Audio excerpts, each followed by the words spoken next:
कह रही हूँ, मैं काफी जगह घूमी हूँ, लेकिन लंदन, न्यूयॉर्क, इस्तांबुल, पेरिस सब फेल है लाहौर के सामने। लाहौर जाकर पाकिस्तान का गुणगान करने वाली स्वरा भास्कर को हिंदू और हिंदुओं के इतिहास से इस कदर नफरत है कि वे आए दिन इसे बदनाम करने की कोशिश करती रहती हैं।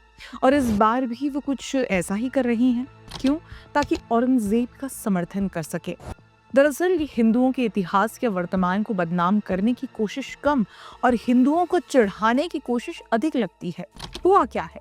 दरअसल हुआ ये है कि वीर मराठा योद्धा छत्रपति संभाजी महाराज के स्वराज्य के लिए किए गए बलिदान और औरंगजेब के अत्याचारों पर बनी फिल्म छावा के रिलीज के बाद से ही सोशल मीडिया पर हिंदुओं का एक वर्ग ऐसा नजर आ रहा है जो इतिहास की इस घटना को देख भावुक है। दूसरी ओर भारतीय मुसलमानों का एक वर्ग ऐसा है जो औरंगजेब का समर्थन करने के लिए इस फिल्म को ही काल्पनिक बता रहा है।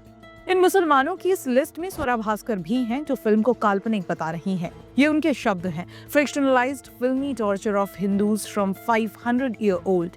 रियली स्वरा, आपको औरंगजेब से इतना प्रेम है कि इतिहास को ही नकार देना चाहती हैं? सवाल ये है कि आखिर आपको शिवाजी के स्वराज्य और हिंदू इतिहास से इतनी नफरत क्यों? जिन छत्रपति संभाजी महाराज को महाराष्ट्र का सनातन समाज पूजता है, उन्हें स्वरा भास्कर काल्पनिक बता रही हैं। इससे बड़ी शर्म की बात क्या होगी? और वो भी महाराष्ट्र में रहते हुए, और केवल इसलिए ताकि मुगलों और औरंगजेब का समर्थन कर सके। दोस्तों, ये कुछ और नहीं बल्कि स्वरा भास्कर के भीतर का डर है, और यही शायद छावा की वास्तविक सफलता है। वो ऐसे कि उनके साथ क्या हुआ इसे देखकर आज जिहादी मानसिकता के लोग डरे हुए हैं। कारण ये है कि अब मुगलों द्वारा किए गए अपराधों पर चर्चा हो रही, बात हो रही है, और यहाँ तक कि फिल्म बन रही है। अब इसकी ना तो स्वरा भास्कर जैसे लोगों को आदत रही है और ना ही उनकी कल्पना में था कि जिन बातों को इतिहासकारों के भरोसे ढांक कर या फिर छिपाकर दशकों तक रखा गया, वे बातें अब मेन स्ट्रीम डिस्कोर्स का हिस्सा बन रही हैं। शायद इसलिए भी कि अब स्वरा भास्कर आराम से पाकिस्तान नहीं जा सकती और ना ही वहां जाकर कह सकती हैं कि पाकिस्तान आकर उन्हें अपने घर जैसा लगता है। या फिर शायद इसलिए क्योंकि वे अब राजनीतिक परिवार का हिस्सा हैं, और वो भी ऐसे राजनीतिक परिवार का हिस्सा जिसके सदस्य बड़े आराम से ऐसे मौलवियों के साथ खड़े होकर फोटो खिंचाते हैं जो तालिबानियों का बड़ा समर्थक रहे हैं। वैसे भी संभाजी महाराज के टॉर्चर को काल्पनिक बताने वाली स्वरा भास्कर को हम ये बताना चाहेंगे कि छत्रपति संभाजी महाराज और अन्य हिंदुओं, उनके परिवार के सदस्यों पर औरंगजेब द्वारा किए गए अत्याचारों के सैकड़ों ऐतिहासिक प्रमाण हमेशा से मौजूद रहे हैं, जो अब फिल्मों के माध्यम से सामने आ रहे हैं।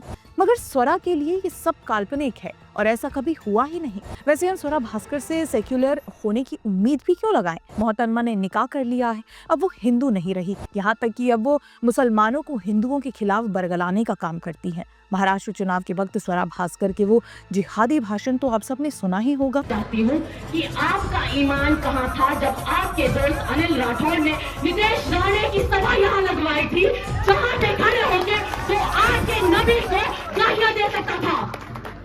और केवल यही भाषण क्यों? ज्ञात हो जब स्वरा भास्कर ने लिखा था कि उन्हें हिंदू होने पर शर्मिंदा है, तो ऐसे में हम स्वरा भास्कर को केवल यही सलाह देंगे कि अपने जिहादी एजेंडे से बाहर आकर थोड़ा सोच विचार कीजिए।